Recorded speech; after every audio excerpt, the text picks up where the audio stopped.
চোদা লোকের খাটিয়ে খাটিয়ে ফাটছে বল, তুই চলে আসছিস লোকের ঘরে ভাঙতে রো।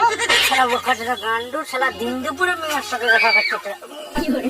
প্লিজ প্লিজ আমাকে ক্ষমা করে দাও। ওই পুলিশ তোর ফোনে ঢুকাইলে কেন? আমাদের গায়ে একটা নিয়ম আছে জানো, যে মেয়ের সাথে ধরা পড়ে তার কান কাটা হয়। কিসের কান কাটবি? তোকে কিছু একবার বলি মানে তুই মাথা উঠে যাচ্ছে।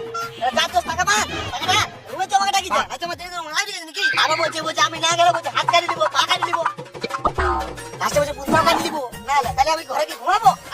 তো শুন গা, এটা হচ্ছে কলিযুগ। এই কলিযুগের মেয়ের দোষ নাই, যত দোষ হচ্ছে সব ছেলে। আর আমাদের গ্রামের একটা পরম্পরা আছে, কন্ট্রোলে দেয় চাল চিনিয়াটা। যখন ছেলেটা আমাদের গ্রামে মেয়ের সাথে ধরা পড়ে তারা কান কাটা। তোর কান কাটা হবে মানে হবে না? আমাকে জানিয়ে দাও, আমার কান গাইলে আমি কানা হয়ে যাবো, ঢুকিয়ে দেখতে পাবো না।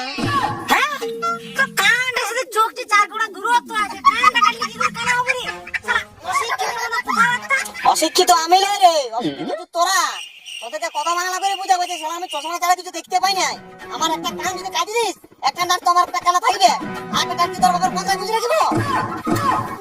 ওই সব বাদ দে, স্কোটা যার মাঝের পাড়া কাটিয়ে দে। ওদিকে ভাই মাছ আসছে,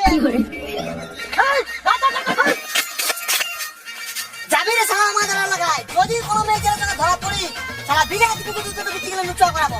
আমি মারা